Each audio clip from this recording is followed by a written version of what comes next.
नमस्कार साथियों, स्वागत है आपका अपने यूट्यूब चैनल हलदर खेती के ऑनलाइन प्लेटफॉर्म पर। साथियों, आज का जो वीडियो है ये सभी मानव जाति के लिए बहुत ही महत्वपूर्ण है और इसको जो है सभी साथी जो भी इसके श्रोतागण हैं, जो फॉलोवर्स हैं, वो सभी इसको सुने और आसपास अपने जो रिलेटिव है, सोसाइटी है, उनको सबको शेयर करें। क्योंकि आज हम जो चर्चा करने वाले हैं वो है गाजर घास, जिसे हम कांग्रेस घास भी बोलते हैं। और इसका जो नुकसान है ये बहुत ही हानिकारक है। ये मानव स्वास्थ्य और प्रकृति और पशुओं के लिए बहुत ही घातक है। तो साथियों, इसके बारे में हम विस्तृत चर्चा करेंगे। इसका बॉटनिकल नेम पार्थेनम हिस्टोफोरस है और इसमें जो इसे टोपी घास भी बोलते हैं, जिसमें जो सफ़ेद सफ़ेद जो डोरी आती है, इसमें जो फूल आ रहे हैं, इसलिए इसको टोपी घास भी बोलते हैं। साथियों, ये जो घास है एक बार में लगभग 20 से 25,000 बीज उत्पादन करने की क्षमता रखता है। और ये एक ऐसी घास है कि इसको अगर आपने जड़ सहित नहीं उखाड़ा है, अगर ये टूट गई है तो वापस वहीं से वृद्धि करने की क्षमता रखती है और पूरा पौधा बन जाता है। इसी तरह इसमें तापमान का, टेम्परेचर का, पानी, नमी, किसी का भी कोई प्रभाव नहीं पड़ता है। इसके बीच में कोई सुषुप्त अवस्था नहीं रहती है। पूरे साल भर इसके बीज जर्मिनेट हो सकते हैं। और इसमें जैसे मान लो आप देखेंगे तो ये आपके आसपास जो खाली पड़े भूखंड हैं या रेलवे है, सड़क किनारे हैं, या फिर जो खेतों की मेड़े हैं या खाली जो भूखंड रहते हैं, खेत हैं, उनमें आपको ये गाजर घास है वो बहुत अधिक देखने को मिल जाएगी।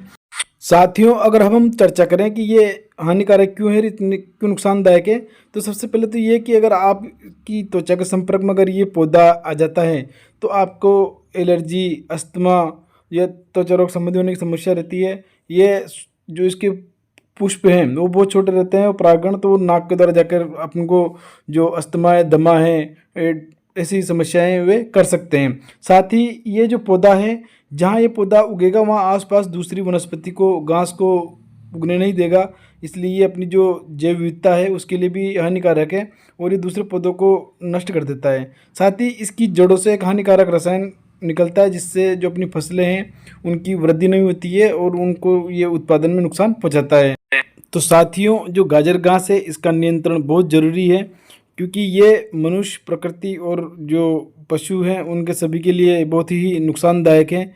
और इसका नियंत्रण इतनी आसानी से नहीं हो सकता, क्योंकि जो गाजर घास है इसके जो पुष्प हैं, इसके बीज है वो बहुत हल्के रहते हैं, वो हवा के माध्यम से इधर से उधर हो जाते हैं। तो इसके नियंत्रण करने के लिए सबसे पहले हमें जो सामुदायिक भागीदारी के तौर पे इसको नियंत्रण करना पड़ेगा, कि जैसे आसपास के उस पूरे क्षेत्र के किसानों को या जो साथी है, जहाँ खाली पड़े भूखंड हैं या रेलवे सड़क किनारे हैं, तो वहाँ सभी को एक साथ मिलकर इसको कंट्रोल करना पड़ेगा, तभी जाके ये कंट्रोल हो पाएगा। तो साथियों, अगर आपके आसपास कहीं गाजर घास दिखे तो हाथों में दस्ताने पहनकर उसको जड़ सहित उखाड़ कर नष्ट कर देवें।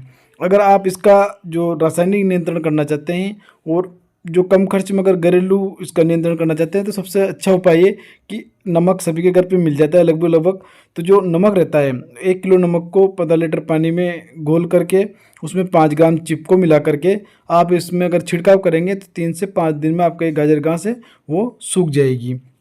अगर आप इसमें इफेक्टिवली कंट्रोल करना चाहते हैं तो रासायनिक नियंत्रण, जैसे आपके मान लो खाली पड़ा प्लॉट है, भूखंड है या खेत है जहाँ कोई फसल नहीं है, फिर मेड़ है, अगर मेड़ पे ये है तो आप इसमें जो ग्लाइफोसेट आता है, ग्लाइफोसेट 250 ग्राम को 200 ग्राम यूरिया में मिलाकर इस भी हम इसको छिड़काव कर सकते हैं। इससे ये कंट्रोल हो जाता है। कोई साथी अगर इसका जैविक नियंत्रण करना चाहता है तो साथियों, इसमें एक जो कीट आता है, मैक्सिकल बीटल बोलते हैं जिसे, वो कीट ओनली गाजर घास की पत्तियों को ही खाता है और वो जुलाई से अगस्त सितंबर महीने तक ज़्यादा अच्छे से एक्टिव रहता है। इसको जाइगोग्रामा बाइकोलरेटा भी बोलते हैं। वो बीटल उसको पे छोड़ते तो वो उसको पत्तियों को खाकर उसको ख़त्म कर देती है। इसी तरह अगर आप इसका दूसरा जैविक उपाय देना चाहते हैं तो जैसा आप ये देख पा रहे हैं, पोल्डिया, चकवाड़ या क्वाडिया, जो भी आपकी साइड इसमें इसको बोलते हैं, इसको आप अगर बुआई कर देंगे तो ये गाजर घास को उगने नहीं देगा, क्योंकि ये गाजर घास से पहले ही जब अंकुरण होकर अपनी वृद्धि कर लेता है। तो जहाँ ये जो चकवाड़ बोलते हैं, पोल्डिया बोलते हैं, क्वाडिया बोलते हैं, क्या बोलते हैं, जो भी आपकी तरफ उसको बोलते हैं, ये भी इसको नियंत्रण करने में लाभकारी हो सकता है।